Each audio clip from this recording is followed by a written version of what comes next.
Hi dears, ഇന്നൊന്ന് പുറത്ത് പോയിട്ട് നമ്മളെടുത്ത സൂപ്പർ മാർക്കറ്റിൽ പോയതുകൊണ്ട് തന്നെ ഇപ്പോൾ എന്ത് സാധനത്തിനും പഴയങ്ങാടി പോകേണ്ട കണ്ടീഷനാണ് ഉള്ളത്. അതുകൊണ്ട് എപ്പം പുറത്തു കൊണ്ടെല്ലാം വരുന്നുണ്ട്. പിന്നെ കുറച്ച് സാധനങ്ങൾ വാങ്ങിക്കാനുണ്ട്. അതിനിപ്പോൾ ഞാൻ പുറത്ത് പോയി സാധനങ്ങളൊക്കെ അത്യാവശ്യം വാങ്ങിച്ചു. പിന്നെ എനിക്കൊരു മെറ്റീരിയലിൻ്റെ ചെറിയൊരു പീസ്, ഒരു 1/4 മീറ്റർ വേണ്ടിയിരുന്നു. ഞാനൊരു മെറ്റീരിയൽ വാങ്ങിച്ച് സ്റ്റിച്ച് ചെയ്തപ്പോൾ കുറച്ച് ലെങ്ത്ത് കുറഞ്ഞു പോയി. അപ്പോൾ അതിൻ്റെ താഴെ ഒരു ലേസും വെച്ച് എക്സ്ട്രാ ഒന്ന് ആഡ് ചെയ്യാൻ വേണ്ടിയിട്ട് ആ പീസ് തന്നെ കിട്ടുമോ നോക്കാൻ നമ്മുടെ പഴയങ്ങാടിയിലെ സൂചിനൂല് പോയിട്ടുള്ളത്. അപ്പോൾ പോയി നോക്കിയപ്പോഴത്തേക്ക് അടിപൊളി നൈറ്റി മെറ്റീരിയൽസ് എല്ലാം വന്നിട്ടുണ്ട്.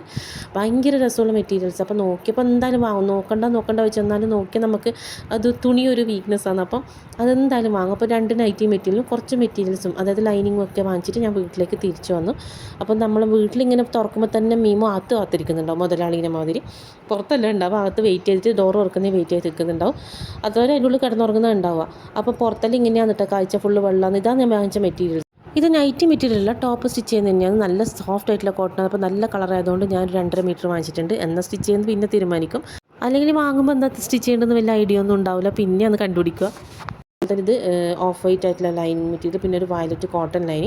ഇതാണ് കേട്ടോ ഞാൻ പറഞ്ഞ ആ ഒരു എക്സ്ട്രാ പീസ്, ഒരു 1/4 മീറ്റർ. ജസ്റ്റ് അത്രയും വേണ്ടി വരുന്ന ഒരു സ്ഥിരം പോകുന്ന കടയായതുകൊണ്ട് അവർ തന്നു. സാധാരണ 1/4 മീറ്റർ ഒന്നും ഇവിടുന്ന് തരില്ല. അതിനുശേഷം ഞാൻ ഇത് കാണിക്കുന്നതാണ് നൈറ്റി മെറ്റീരിയൽ. പോലെ നല്ല ഭംഗിയുണ്ട് നൈറ്റിയോ. നമുക്ക് ഈ സെറ്റ് സാരിക്കൊക്കെ വേണമെങ്കിൽ ബ്ലൗസായിട്ട് സ്റ്റിച്ച് ചെയ്യാം. അങ്ങനെ 3 മീറ്ററോളം വരുന്നുണ്ട്. നമുക്ക് എങ്ങനെ വേണമെങ്കിലും ഡിസൈൻ ചെയ്യാം. ഇതിൻ്റെ റേറ്റ് എന്ന് പറഞ്ഞാൽ 150 രൂപ മാത്രമേ വരുന്നുള്ളൂ രണ്ടിനും. പക്ഷെ നമുക്കെന്ന് വെച്ചാൽ നല്ല ഭംഗിയിൽ കുർത്തീസ് ആയാലും വേർന്നു. കാരണം ഇത് അനാർക്കലിയായിട്ട് രണ്ടും കൂടി ചേർത്തിട്ട് ഒരു അനാർക്കലി പോലെ നമുക്ക് സ്റ്റിച്ച് ചെയ്യാം. കാരണം പ്രിൻ്റെല്ലാം ഒന്നാണ്. അപ്പോൾ കണ്ടാൽ പിന്നെ നമുക്ക് എന്തായാലും ഒരു എന്താണെന്നറിയില്ല, ഇങ്ങനത്തെ സാധനങ്ങൾ, ഇങ്ങനത്തെ ക്ലോത്ത്സിനൊക്കെ ഭയങ്കര ഇഷ്ടം, വാങ്ങിപ്പോവും. അപ്പോൾ പിന്നെ വലിയ റേറ്റ് ഒന്നും ഇല്ലല്ലോ, അതുകൊണ്ട് നമുക്ക് എന്താ സ്റ്റിച്ച് ചെയ്യാമെന്ന് വെച്ചു. വൈകുന്നേരം ഏട്ടൻ നമുക്ക് ഫുഡ് കൊണ്ട് തന്നിട്ടുണ്ട്. ഏട്ടൻ്റെ ഫ്രണ്ടിനെ കാണാൻ ഏട്ടൻ പോയിട്ടുണ്ടായിരുന്നു. അവർ വന്നപ്പോൾ ഏതോ ഹോട്ടലിൽ അവർ കണ്ടുമുട്ടി, അവർ സംസാരിച്ചു.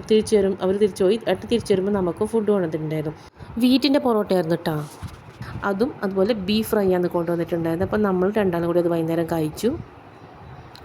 വാവക്ക് ഹാപ്പിയായി. വാവ വരുമ്പോഴത്തേക്കും വിശന്നിട്ടല്ലേ വരിക. അപ്പോൾ വിശന്ന് വരുമ്പോഴത്തേക്കും നല്ല അടിപൊളി ഫുഡ് കിട്ടി. നമ്മളെല്ലാവരും അങ്ങനെ, കുട്ടികളല്ല നമ്മൾ പോലും ഹാപ്പിയാവും. അപ്പോൾ വാവക്ക് ഞാനിങ്ങനെ എടുത്ത് കൊടുത്ത് ഞാനും കഴിച്ചു. നല്ല ടേസ്റ്റ് ഉണ്ടായിരുന്നു. പിന്നെ വീറ്റിൻ്റെ പൊറോട്ട ആയതുകൊണ്ട് കുറച്ച് നല്ലതുമല്ലേ, പിന്നെ കുറച്ച് ഹെൽത്തി ആണല്ലോ. നമ്മളെ മറ്റ് സാധാരണ പൊറോട്ടയെക്കാട്ടി കുറച്ച് ഭേദമാണ്. അതുകൊണ്ട് നമുക്ക് ധൈര്യമായിട്ട് കഴിക്കാം. നല്ല ടേസ്റ്റും ഉണ്ടായിരുന്നു. അപ്പോൾ ഇത്രയും ഇന്നത്തെ വീഡിയോ. Okay, by.